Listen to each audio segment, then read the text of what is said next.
What is up, guys? It's Ruben from Waiter.host, and today we're going to be doing something rather special. That's right, we're going to be doing website builders, and in particular today we're going to be taking a look at Site123's website builder. We're going to go through all the limitations, all the advantages, the pros, the cons, the works. So let's do this. Alright, here we are on Site123's homepage. They give us this nice little text here saying that it is by far the easiest free website builder. 1, 2, 3 steps. Alright, so without any further hesitation, let's put that to the test. So let's start. Yeah, we get to choose what kind of website. So I suppose that's the difference. You don't really get to choose a template. You just choose what type of website you're going to be using. Technology. Yeah, technology it is. The name, Ruben's awesome website. Yes, super humble, super chilled, you know. Yeah. And then here's the sign up part. So that's quite easy, I'd say. 1, 2, 3. Choose a type, choose a name, and then you sign up. They do have a Facebook and Google Plus sign up, which is, yeah, it's pretty cool. That makes it quite easy. It's literally just like click in. So that's quite nice. We already have an account here, so we're just going to go to the little login. Alright, and here we are. I've actually already started to play with this quite a bit. I went and checked. Here's Bloggies 123 and here's Demo Site 123. So I've played around with some features, try to take a look at the different kinds of websites, see what the difference is. I can't say I see too much of a difference. Pretty much just the things you start up with tend to be slightly different. If you went with a CV and portfolio, then it sort of just changes a bit. So yeah.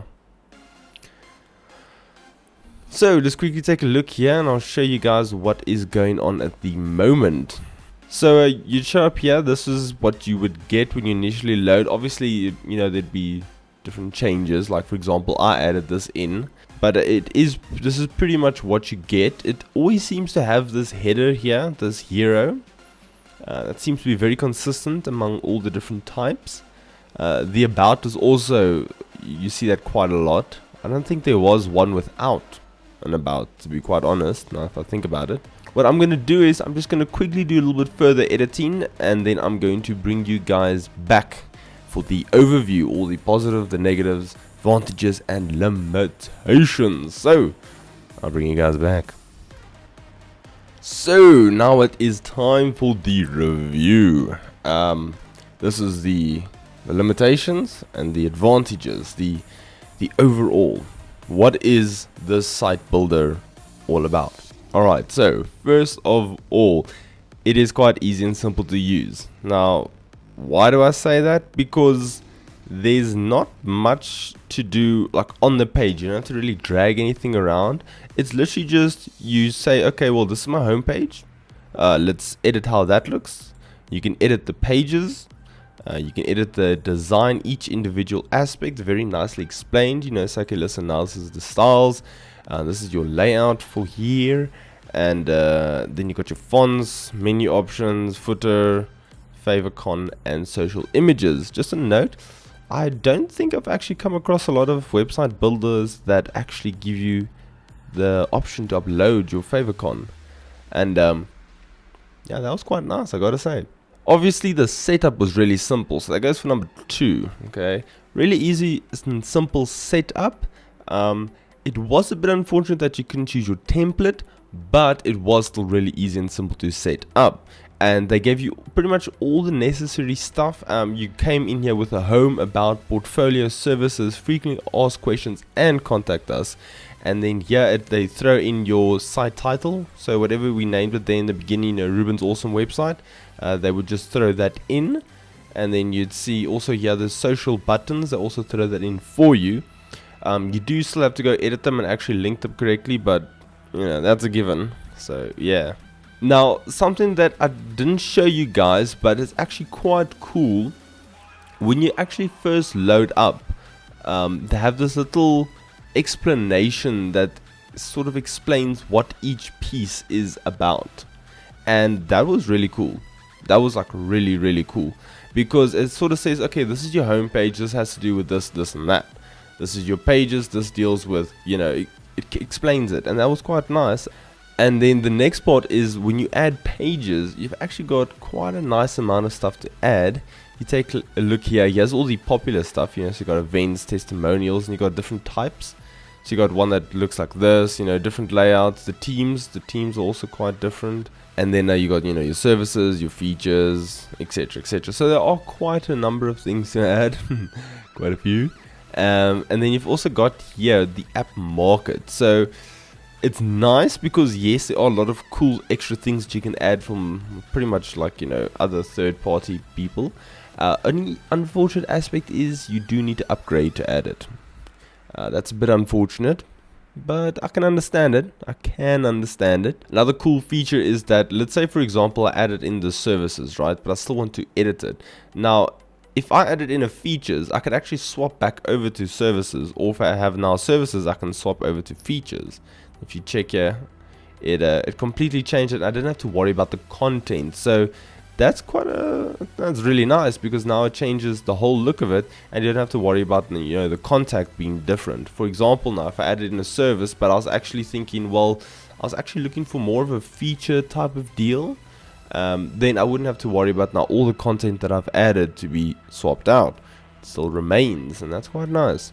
One of the very nice features is they've got the previews, but not just any previews. You know, it's not just desktop, mobile. It's desktop, then there's a desktop fit, which is slightly more fitted. I think it's 960 pixels if I'm not mistaken. Then you've got tablet, which is also I think about 600 pixels, and then you got mobile, which is approximately 300 to 380 pixels, more or less. But that's cool, because now you got mobile, tablet, like a smaller desktop for maybe somebody with like a laptop, and then you got the desktop with somebody with a huge 1080p screen. So that is quite nice. I like that a lot. It's just something different, you know. It's not just a plain simple desktop mobile. You know, there's more. That was cool. This is the part that has to do with the templates, right? Now, I probably can't really say templates in a sense, because you don't really have an option. But the templates that they do give you are really nice, sleek, elegant.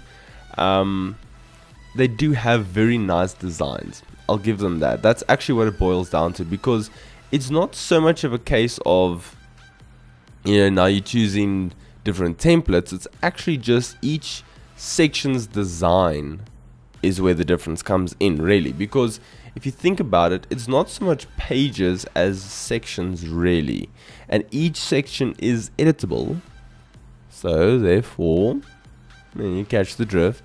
And then yeah, and you can choose, like for example, if I wanted layout 9, then it would change completely and you'd have it here on the side. So that makes it less templatey, actually, not more, like less template based, and more each section is its own, and the combination of each sort of creates a template as a whole. And that's quite an interesting one, not something that I've come across too often.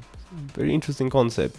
And obviously the overall designing. So if you go here to settings, you can got some search engine optimization. If you go here to the design, you can take the styles, you can change that. You can even change the menu type. You got fonts, the menu options, footer layout, and then obviously the favicon and the social images. Now, one of the last things I want to talk about here quickly is one of the positive is, number one, the library. Okay, so they say some of the pictures are by Pixabay.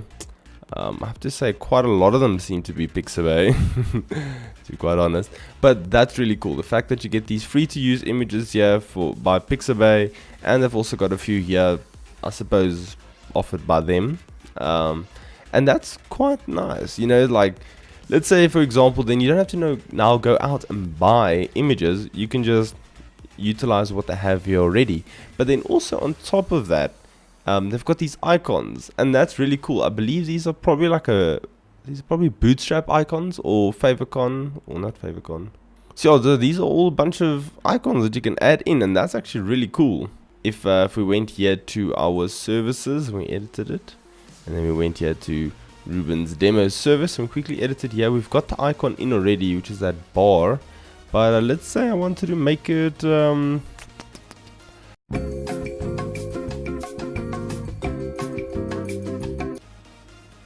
I just make it a pie chart. Yo, I can't. There's too many options. So yeah, then you can add it in. How cool is that, right? And so yeah, that I think is pretty nice. It's a really nice feature that they have. So big thumbs up on that one. So now we go over to the negative, the limitations. Obviously, which was probably the most obvious, was there was no choice in templates. And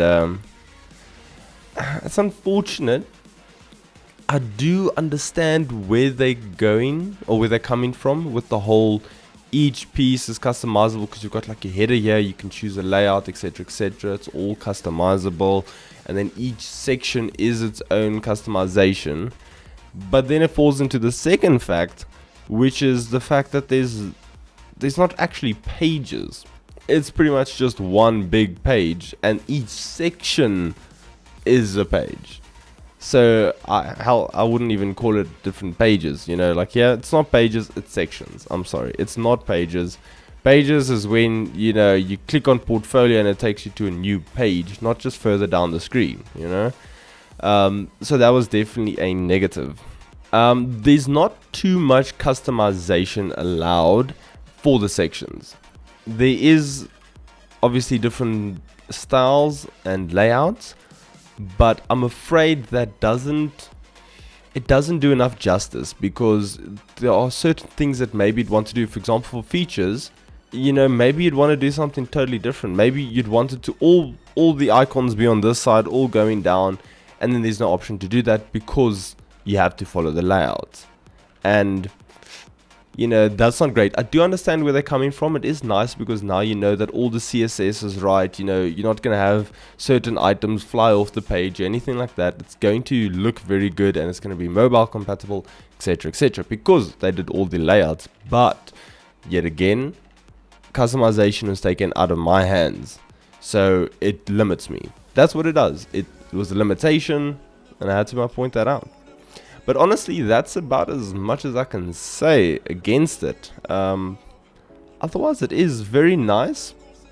It is a very basic, simple, to the point, very nice. If you're not looking to go too wild in editing or creativity, this would really get you a nice looking website very quickly. I'd say this kind of site builder would actually go really well for, like, let's say, a small little business. Like, let's say a bakery on the corner of something avenue, you know. Then this would actually be very nice, because then you can have some nice pictures. You can have a little about us, you know, where do you guys start up the bakery, etc, etc. You get the idea that I'm going with. Then you could have a little, you could probably add a page here, like a services page. I saw it here earlier. It was somewhere around here. Yeah, the restaurant menu. So I mean, you can do some quite nice stuff like that. With the amount of different pages you can add in, you aren't too limited, luckily. Luckily, you aren't too limited. It's just when it comes down to the smaller features, like, for example, having everything on the one side. Maybe you didn't want each section, like portfolio now, to be a different color. Those sort of things. There is another way around it. I was actually thinking about it, and I thought, okay, well, all you really had to do is go here and change, if I could actually get to it, that gray over there. Yeah, if you could change that to white, then I suppose you would. But then all of them are white, and maybe you didn't want all of them. You just wanted the about and the portfolio. So it's those smaller details that actually, unfortunately, you know, you do lose out on. But overall, it is still very nice and quite cool. One thing, this need help. I'm sure it's very nice to contact the support center, but then what happens is, it felt to me that you get like a little bit of a spam in a sense, because you've got, I think the guy's name's Chris.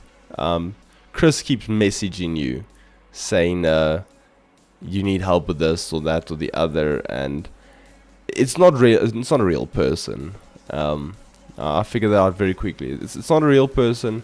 It's probably just like one of the automated bots or whatever to get in contact with the real person. But that was a little annoying, because I think it was like 2 days, and then I had like 4 messages they popping up, and yeah, it's just annoying. Now you got this little red icon there saying that, you know, hey, there's a message you haven't read, and that was just annoying. That's not really like a negative feature. It was just something I'm mentioning because it kind of bugged me a little bit.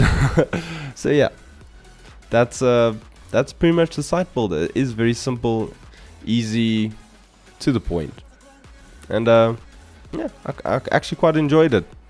So that does it for today's review of Site123's website builder. I hope you guys now have a better idea of what website builder you would want to make your next website with.